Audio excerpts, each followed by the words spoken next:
Voice of Indonesia. Well, listeners and viewers of Voice of Indonesia, today we have a very special interview with the Indonesian Religious Affairs Minister, Professor Nasaruddin Umar. Assalamualaikum, Pak. Waalaikumsalam warahmatullahi wabarakatuh. How are you, Pak Umar? Fine, thanks. Alhamdulillah. Yes, we are in a very age of the Ramadan this year, and then we are going to celebrate the Eid al-Fitr. And today we are going to talk about the interfaith tolerance and harmony, Professor Nasaruddin Umar. But before we come to the questions, I would like you to. We have a very interesting picture here on our back. So here. this is the photo of the year. So it is written here, interreligious meeting. So what can you explain about this picture? Yes, Pak this is very, Nasaruddin? very spontaneity. There is no thinking before, because I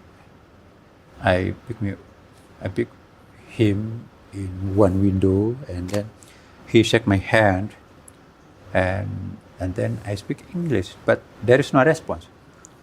And we need translation from Italian language and into Indonesia. But someone called me.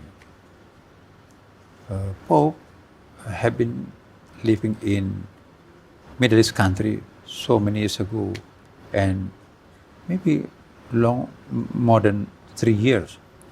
So I conclude, I think he can understand Arabic. And I tried to speak Arabic, and he respond my question. Oh. And he answered my question also. So according to the translator, so you don't need me? Yes, thank you very much, because we can communicate with Arabic. Because Mr. Pope cannot to communicate with English, but in Arabic it's okay. Okay, so this is the expression, my expression, our expression. Yes. Because he shook my hand, and also I kiss him his head, and then he kissed my hand 3 times. Three times? Yeah, 3 times. Really interesting. I don't know, a lot of media shoot me in that time. So when I visit many countries, Middle East country, and also United States, really interesting, because according to them, this is the photo of the year. There is no before photo like this. Yes. This is the symbol of Islamic religion and also the Catholic religions. So this is a very, very important photo in this year, according to. Okay. So can we also say that this is not only a photo, but it reflects tolerance, harmony between the interfaith religions of this globe? When I saw his head, I remember my father. My father was a teacher, very, very active teacher. You can imagine in conflict area in my village in Bone, South Sulawesi, the only one teacher in one school for 6 classes. The only my father. So there is no one teacher can help my father. One school and only one teacher, my father only. So I remember my father. He teach from the level 1 until level 6. Yes. The only one person.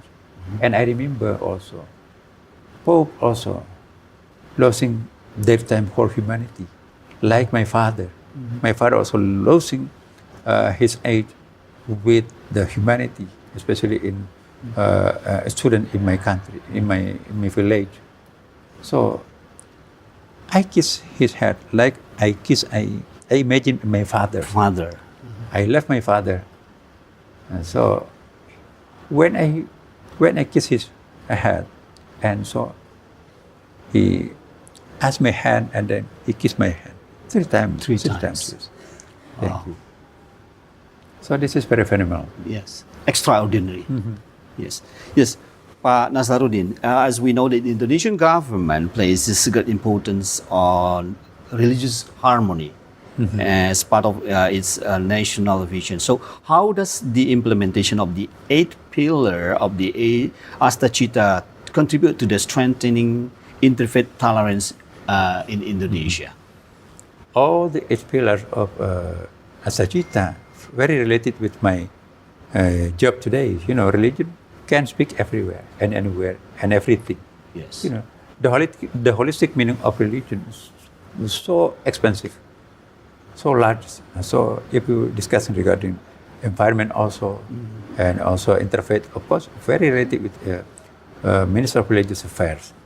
So for me, your question very important point. Although we are very rich country, but without tolerance, yes, without quote unquote kerukunan, tolerance, Yes. there is no meaning. So we need in the future, if we need the ideal Indonesian in the future, we have to maintain the tolerance. What is the meaning of tolerance according to me? Tolerance different with coexistence. What is the difference between coexistence and tolerance? Coexistence, you can exist over there, me here, and you over there also. Yes. We can live in together without controversial. But for me, not enough. We need more. How to linkage modern coexistence? We need the real tolerance. So we have three capital to engage our community in Indonesia. The first one, we are the same as Bani Adam. Humanity is only one. For me, there is no color.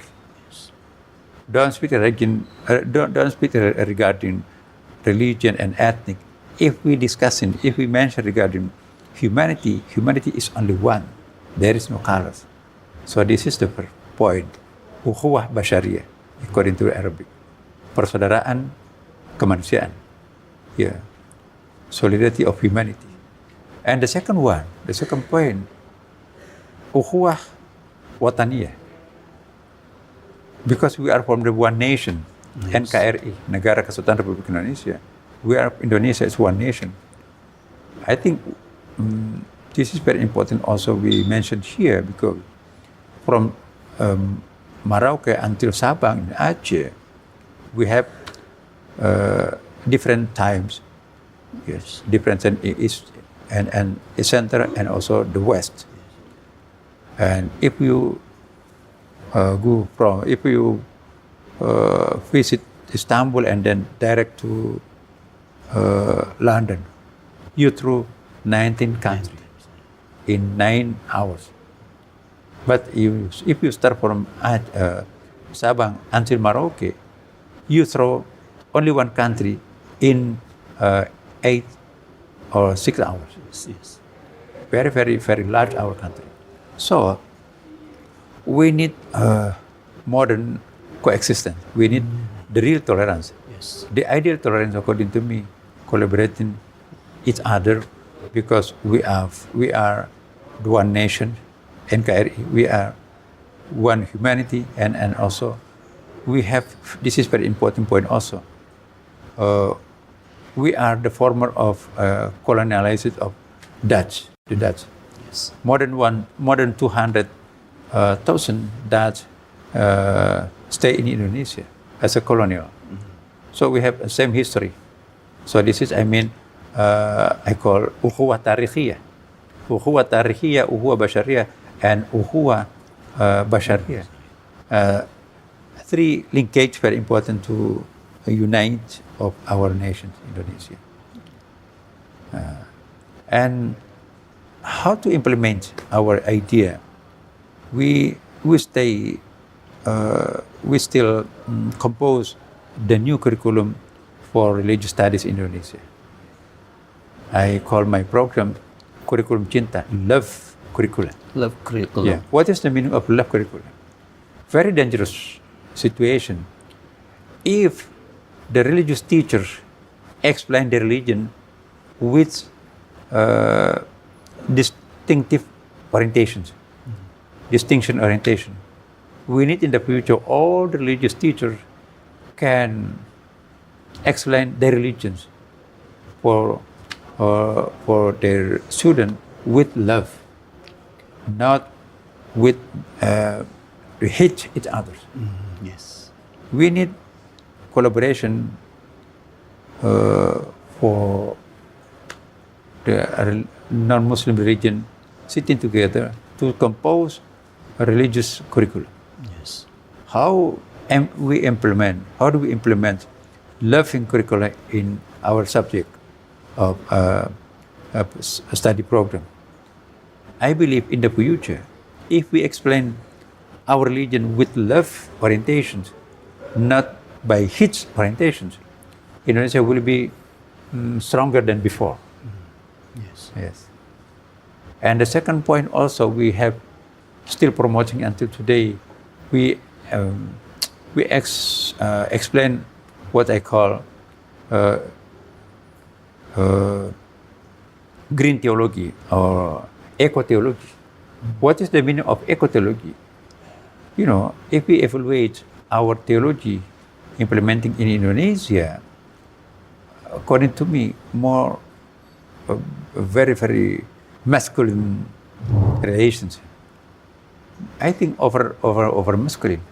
I believe Allah subhanahu wa ta'ala or God, modern feminine God than masculine God. Yes. And I believe also the messenger, modern feminine prophet than masculine prophet. I believe also the holy book, modern feminine book than masculine book. This is very, very difficult to understand. Yeah. Why the God, the prophet, and holy book too feminine, but the ummah, modern masculine, over masculine. I think you can see in many where. Yeah. Very, very. There is no tolerance with environment. Economic orientation only. There is no future-oriented how to arrange our environment, how to save our planet, how to save our environment, how to save our world. Yes. Don't see only universe only as an object. Don't see environment only as an object, yes. But we have to see also universe, object and subject, both of them. Like me, we are object of universe, and also in the same time we are the subject of universe. Subject and object is the same. We are the same creation of God. Yes. Yes, universe are creation of God. Man, humankind also creation of God also. So there is no discrimination for the creation of God. We are the same position.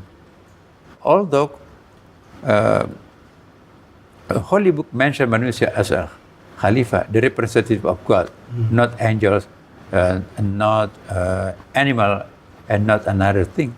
Only man show as a Khalifa or the representative of God to arrange our world.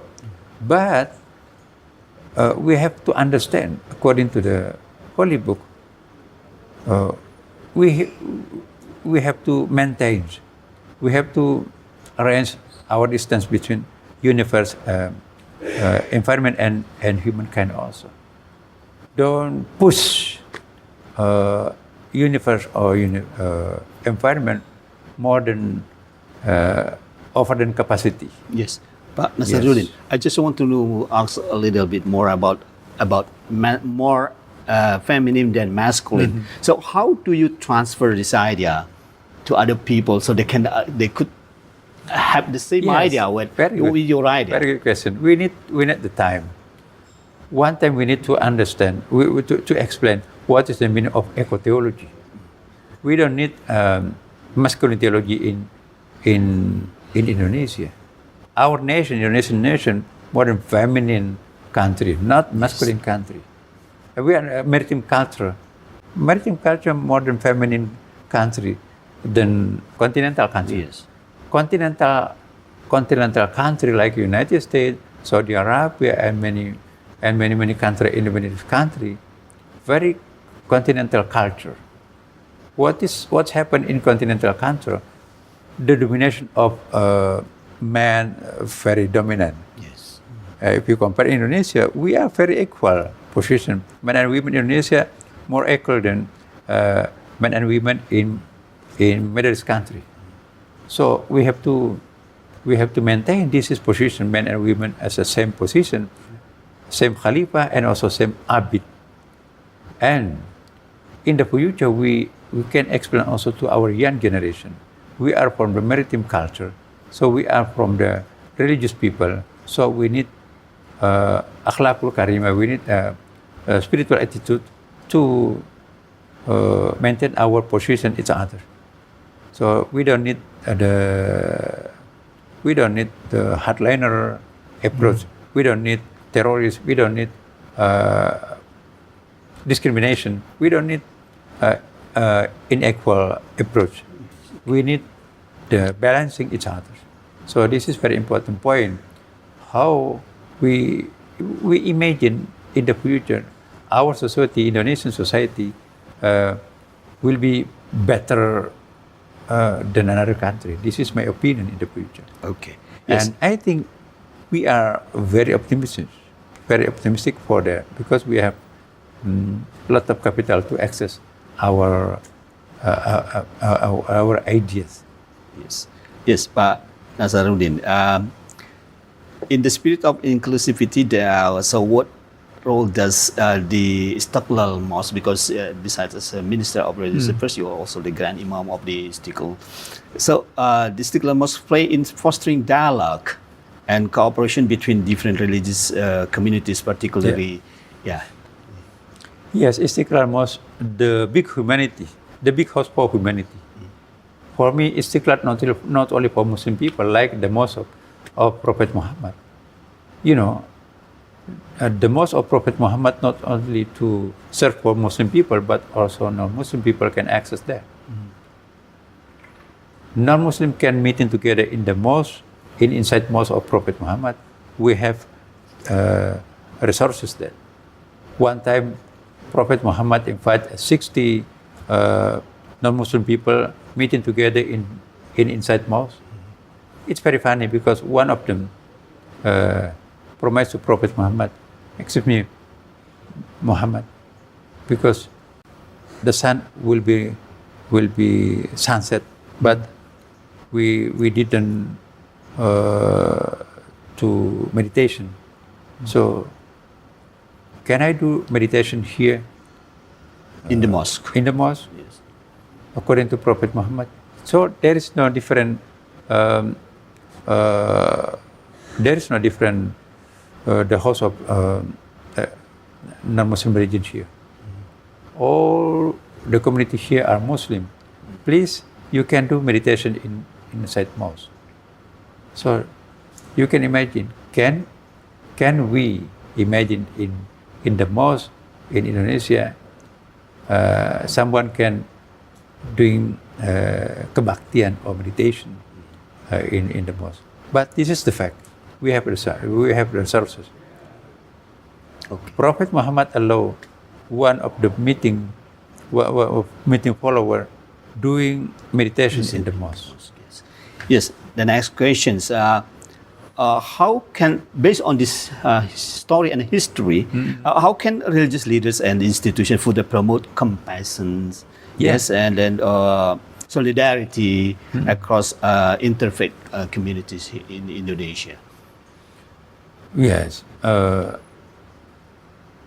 we have the big capital to elaborate our good idea how using Istiqlal as a meeting point for not only internal Muslim society but also non-Muslim can also use our meeting place here to discussing together. And we have tradition here. We have like this space. We can invite every religion coming here and discussing together with the relation between interfaith dialogue. Not only interfaith dialogue, but also intercultural dialogue also we're doing here. And also international meeting point also, because we have tradition in Istiqlal, what I call ambassador gathering. More than 40 ambassadors regularly coming here, discussing together. We discuss regarding the religious diplomacy. Interestingly, because religious diplomacy, most of them just one hear. I only first time hear what is the term of religious diplomacy. Please explain to me what do you mean religious diplomacy? Very easy to explain to them. If you use the language, you hard language, if you discussing together with us with hard languages, so you use religious diplomacy. Yes. You know, because we are the same. Yes. Humanity is only one. So our heart also only one. There is no colors. Yes. So if you discussing together with me, and you using the heart approach, so I understand you still discussing regarding the religion. Okay. Religion not only spiritual but also psychology, also dimension of religion. Yes, Pak Nasaruddin, one quick question for the last one. Just message to the people around the world regarding the Ramadan and then the Idul Fitr that we are going. Ramadan not only for Muslim celebration, but also non-Muslim celebrate also in this month. You know, a lot of people come to the market and also sell many products. And you see, in Mudik, especially very special culture of Indonesia, Mudik Lebaran. Mudik Lebaran, mobilization, mass mobilization from the town to the village, and bring their money according to Bank Indonesia, Central Bank of Indonesia, more than 200 billion rupiah. We circulate. Yes, going to the village, and you can see the new market in the village. So this is meaning very important because everybody can enjoy with Ramadan. Yes. Okay. Okay, Pak Nasaruddin, thank you very much for your time. Thank you very much because my English is not so good, but You are very we good. have to understand.